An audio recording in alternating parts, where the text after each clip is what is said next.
안녕하세요. 반갑습니다. 박완신입니다. 오늘은 인생을 어떻게 즐겁게 사느냐, 또 특별히 시를 통해서 우리가 즐거움을 느끼는 방법에 대해서 말씀을 드릴까 합니다. 우리 인생은 하나의 드라마입니다. 한 편의 드라마라고 할 수가 있습니다. 저는 내 인생을 살아보니까 한 편의 예술 작품 같은 그런 느낌이 듭니다. 왜냐하면 고통이 있고 아픔이 있으면 또 그걸 잘 견디고 이겨내면 반드시 기쁨이 있고 행복이 있는 것을 느끼게 됩니다. 그런데 제가 이제 시를 써보니까 시도 마찬가지로 꼭 그렇게 돼요. 기쁨과 슬픔이 교차하는, 정말 인간의 감성에 호소하는 이런 시를 써야 훌륭한 시가 되는 겁니다. 그래서 오늘은 시를 통해서 저도 즐겁게 살지만 또 많은 사람들에게 즐거움을 주고 기쁨을 주고 행복을 주는 그런 목적하에서 오늘 시쓰기 교실, 시창작법 이런 것을 가지고 실제 제가 시를 쓰면서 느낀 점에 대해서 말씀을 드릴까 합니다. 저는 이제 대학에서는 법학을 전공했고 또 대학원 석사 박사 과정을 통해서는 행정학을 전공을 했습니다. 이러한 사회과학 분야를 하면서 또 공무원 생활을 하고 또 대학의 교수로, 법정대학의 교수로 또 사이버대학의 총장을 하다 보니까 상당히 좀 조직적인 생활, 또 딱딱한 삶을 살게 되는 경향이 있어요. 그래서 이제 시를 쓰면서 또 문학을 통해서 제가 어떻게 하면 인생을 부드럽게 엮어가느냐, 그런 차원에서 제가 이제 시 또 수필을 쓰기 시작했고 또 문단에도 등단해서 이제 한 30여 권 책을 냈습니다만은 시집, 그중에 시집이 4권이 나왔고 수필집이 한 5권이 나왔고 또 기타 대학의 교과서도 이제 한 20여 권 이상 냈습니다. 그래서 이제 어떻게 하면 인생을 좀 부드럽게 사느냐, 우리 딱딱한 인생을 재밌게 사느냐, 즐겁게 사느냐, 그래서 사실은 시를 쓰기 시작했습니다. 저는 특히 감사한 것은 제 시집을 보고 그리운 건강을 작곡한 최영섭 선생님께서 12곡을 작곡을 해주셨어요. 가곡으로. 그래서 참 훌륭한 유명한 성악가들이 불러서 KBS 또 세종문화회관에서 불려서 지금 이렇게 많이 전파되다 보니까 많은 사람들이 그걸 듣고 즐거워하고 기뻐하고 있습니다. 저도 즐겁지만 또 많은 사람들이 즐거워하는 거 보니까 제가 더 기뻐요. 그래서 제 인생도 역시 이렇게 살려고 제가 앞으로 더욱더 시 쓰는데 노력을 하고 있습니다. 시를 쓴다는 것은 그 자체가 즐거움이기 때문에 저는 시를 쓰도록 무척 지금도 이제 공직에서, 대학에서 또 교수로 재직하다 은퇴하고 지금 주로 시를 많이 쓰고 있습니다. 또 교육도 많이 하고 있습니다. 공직자 교육도. 그렇기 때문에 시를 통해서 앞으로 인생을 행복을 창출해가는 그런 역할을 할 수 있도록 제가 시를 쓰고 있습니다. 그렇다면 시란 과연 무엇입니까? 우리 철학적 관점과 한번 비교해서 생각할 수가 있습니다. 그런데 철학은 하나의 추상적이고 관념적입니다. 그러나 시는 감성적이고 좀 구체적이어야 됩니다. 그러나 시 속에도 사랑이 있고 기쁨이 있고 슬픔이 있고 고통이 있는 이 모든 것은 하나의 철학적인 관념에도 해당됩니다. 그러나 이 관념을 어떻게 구체화해서 인간의 감성에 맞게 또 인간의 감성에 호소하면서 함께 즐기고 기뻐할 수 있느냐, 이것이 바로 시입니다. 그래서 이제 이런 시를 쓰기 위해서 제가 노력을 하고 있습니다. 특히 프랑스의 문학 그룹을 이끈 앙드레 브루통이라고 하는 사람은 자기 아내의 몸을 엄청나게 많은 은유법을 구사해서 이렇게 시를 쓴 것을 볼 수가 있습니다. 예를 들면 나의 아내에게는 불타오르는 수풀의 머리칼이, 백렬하는 번개의 생각이, 얼마나 은유법을 잘 썼습니까? 이런 은유법, 이런 것은 사실 우리 가슴 깊이 와 닿습니다. 아내를 사랑하는 마음이 직접 표현하는 게 아니라 이렇게 은유법을 통해서 해주니까 훨씬 더 가슴에 와 닿는 걸 볼 수가 있습니다. 그래서 우리는 시를 통해서 바른 가치관을 정립하고 행복한 삶을 살 수 있도록 이렇게 노력을 해야 할 것입니다. 서양에서 특히 서정시의 원류로 삼는 그리스 여성 시인이 있습니다. 사포라고 하는. 이 사람은 대부분의 사랑에 대한 시를 많이 썼습니다. 시가 지구상에 존재하는 한 사랑의 시는 계속 앞으로도 쓰여질 것입니다. 이 사랑의 시, 그렇게 함으로 인간 세상을 사랑으로 하나 되게 만드는 이런 사회를 만드는데도 시가 기여할 수 있다, 이렇게 생각을 해봅니다. 그럼 이런 시적 인식과 시적 상황에 따른 시적 관점은 어떤 거냐 하고 우리가 이해할 필요가 있습니다. 시는 보니까 사회 시대상과 또 사상 이념에 따라서 많이 달라지기도 했습니다.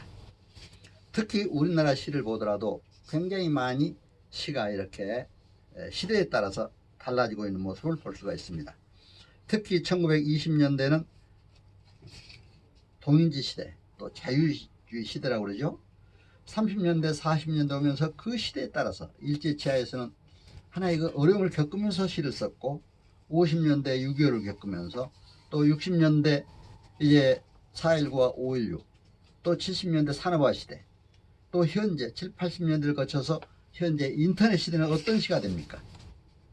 컴퓨터를 켜고 핸드폰을 켜고 동영상을 보면서 시를 함께 또 낭송도 하고 이렇게 하고 있습니다. 얼마나 시도 이 시대 변화에 따라서 많이 변화하는 것을 보게 됩니다. 그럼 이 시를 어떻게 분류할 수 있겠느냐?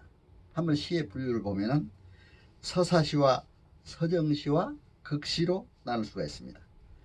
이제 서사시는 과거에 해당하고 객관적인 정향을 띠는 서술 형태의 시입니다. 서정시는 현재에 해당하고 감동적 정황을 주고 주관적 감성, 또 이런 것을 주로 하고 있습니다.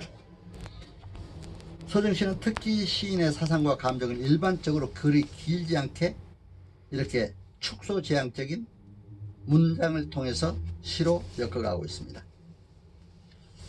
이렇게 주로 이제 감정 표현을 통해서 서정시가 이루어지고 있습니다. 그런데 이제 이 시 중에 극시는 미래에 해당되면서도 긴장의 정황을 이루는 것이 극시입니다. 그런데 우리가 이제 시를 쓰면서 보니까 어떤 사람은 시를 아주 난해하게 자기도 모르는 시를 쓴 사람이 있어요. 마침 고상한 것처럼 이렇게 고귀한 이렇게 쓰고, 물론 그분들도 나름대로 의미가 있겠지만, 그러나 시는 자기도 이해하고 남도 이해할 수 있어야 됩니다. 어떻게 쉽게 우리 생활 속에서 쉽게 쓰면서 이제 시가 많은 사람에게 감동을 주느냐, 이런 것이 큰 의미가 있다고 생각이 됩니다. 예를 들면 이제 텃밭에서 살려면 별들을 떴다, 이런 식을 쓰거든요. 근데 상당히 어떻게 전혀 터무니없는 있을 수 없는 일을 시로 표현했잖아요. 이런 것이 상당히 또 사람들에게 매력을 줍니다. 예를 들면 바다는 가라앉고 그 자리에 군함이 닻을 내리고 있다. 이것도 바다가 어떻게 가라앉습니까? 터무니없는 이런 얘기. 죽은 새가 물새가 온다. 한 사나이가 죽은 바다를 들고 있다. 어떻게 한 사나이가 바다를 들고 올 수 있습니까? 이렇게 표현하는 것도 시의 표현입니다. 멋진 표현이죠. 그러나 이제 이런 표현을 하면서도 그게 우리가 이제 좀 더 현실감 와닿게 또 이렇게 쓰는 시도 중요한 시다, 이렇게 생각이 됩니다. 그럼 이제 시 창작을 하려면 우리가 이런 시를 어떻게 쓰느냐? 시라는 것은, 특히 시 쓰는 것은 행간에 침묵을 심는 하나의 예술입니다. 침묵을 읽어내는 몫은 독자의 몫입니다. 시에서는 아 기쁘다, 아 슬프다, 이렇게 단정하면 절대 안 됩니다. 왜냐? 판단은 절대로 시인이 먼저 내려주면 안 됩니다. 그렇기 때문에 시는 여운을 남기는 시를 써야 되는데, 예를 들면은 바다를 향한 산 마룻길에 마차가 한 대 잠기어가고 찾아도 손짓만 하는 그대, 바다 건너편에서 성은 그대로 오동 거의 졌으니 늦가을인가. 딱 어떤 판단을 내리잖아요.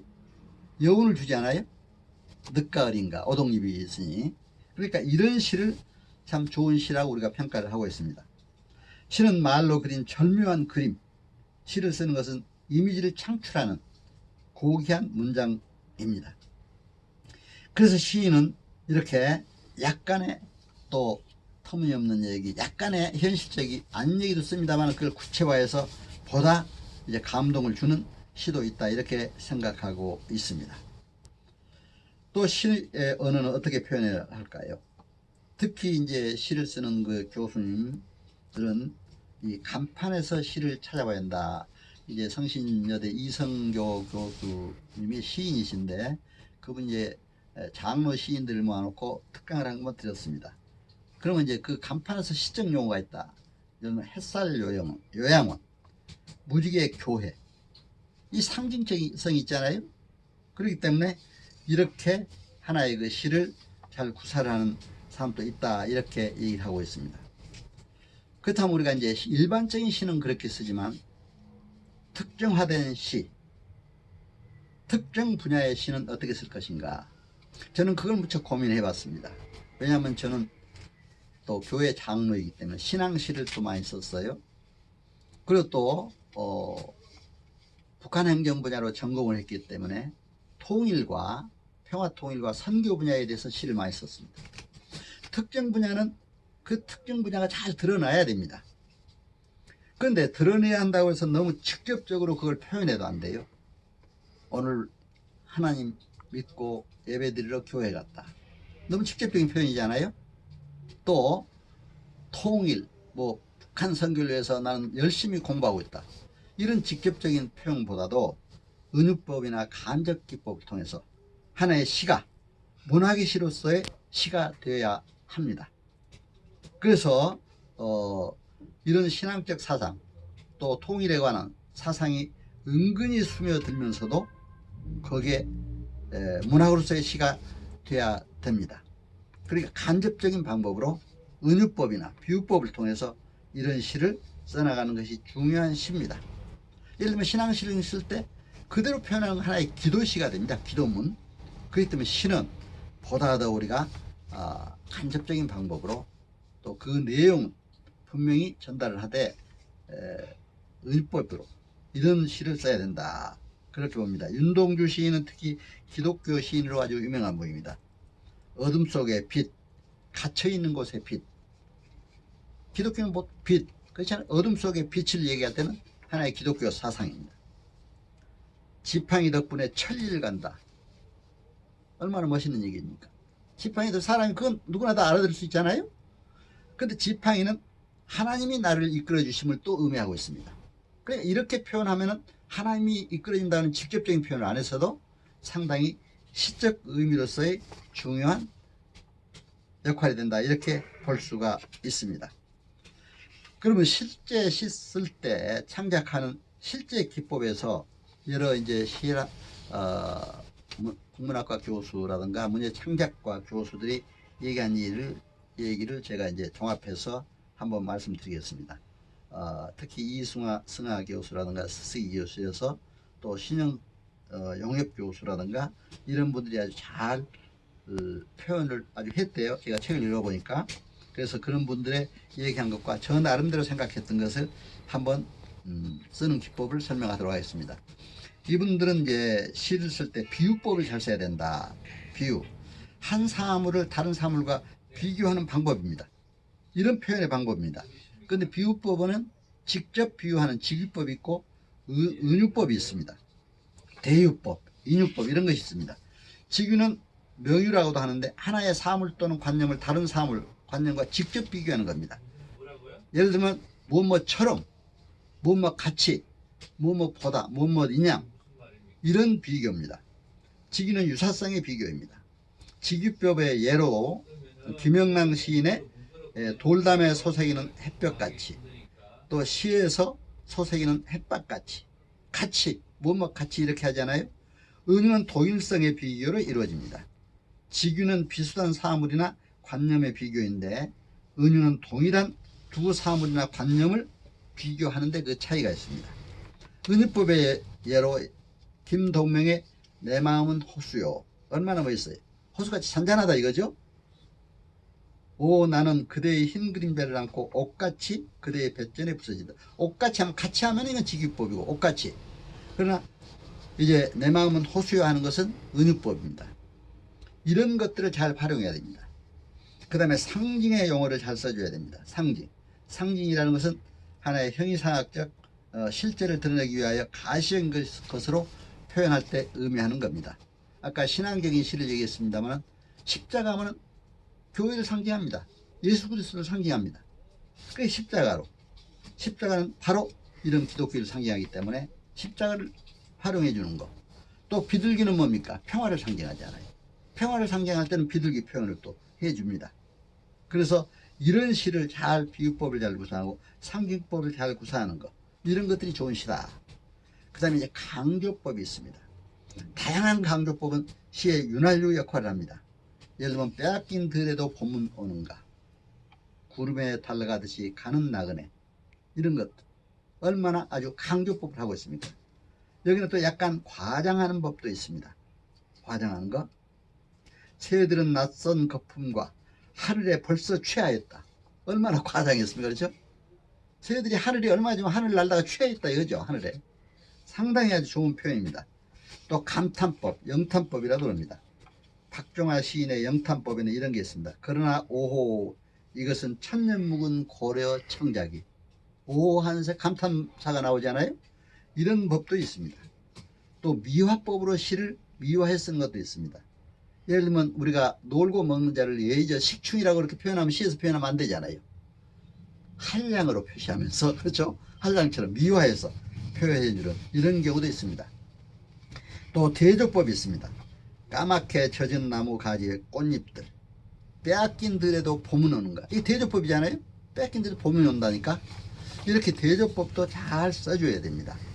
또 반복법, 아주 어떤 그 시에서는 반복법을 많이 써요. 특히 김소월 시 같은 시에서는 어떻습니까? 꽃 피네, 산에는 꽃이 피네, 봄, 여름, 가을 없이 꽃이 피네. 그렇죠? 잔디 금잔디, 심신삼천에 붙은 불은 가시님 무덤가에 김잔디. 김소리의 이 시 상당히 반복해서 계속 많이 써졌잖아요. 그래서 이런 것도 잘 해야 된다, 이렇게 볼 수가 있습니다. 저는 이런 시 쓰는 방법들을 보면서 상당히 제가 행정학을 공부하면서 커뮤니케이션 이론, 의사전달 기법하고도 똑같습니다. 왜? 의사전달에서도 참실하게 새로운 거, 독창성이 있어야 된다. 시에서도 마찬가지입니다. 대조법, 지금 얘기했잖아요. 밤이 있으면 낮이 있고, 잘 구사해야 됩니다. 반복법, 반복해서 중요한 얘기를 반복해야 돼요. 계속 하는 말만 반복해도 안 되고 중요한 것을 반복해 달라는 겁니다. 반복법. 또 이제 분포성, 적당성. 시도 적당하게 써줘야 됩니다. 시가 너무 길어도 안 되잖아요. 적당하게 시를 써줘야 됩니다. 그리고 이제 시 제목을 붙일 때 어떻게 하면 좋은 제목이 붙어지느냐. 시란 제목이 있고 또 행과 연으로 구성이 되고 있습니다. 제목은 그럼 과연 어떻게 붙여야 됩니까? 주제라든가 제재, 단어, 어구, 문장, 첫 행과 마지막 행을 갖고 붙일 수가 있습니다. 첫 행에 나온 것 가지고 시 제목으로 붙일 수도 있고, 마지막 행을 가질 수도 있고, 그 요약해서 가장 거기 초점이 요점이 되는 걸 제목으로 붙이면 좋습니다. 가급적이면 그런데 남들이 쓰지 않는 제목을 붙여야 돼요. 남들이 쓴 제목 붙이면 안 되잖아요. 잘못하면 저작권에도 안 되잖아요.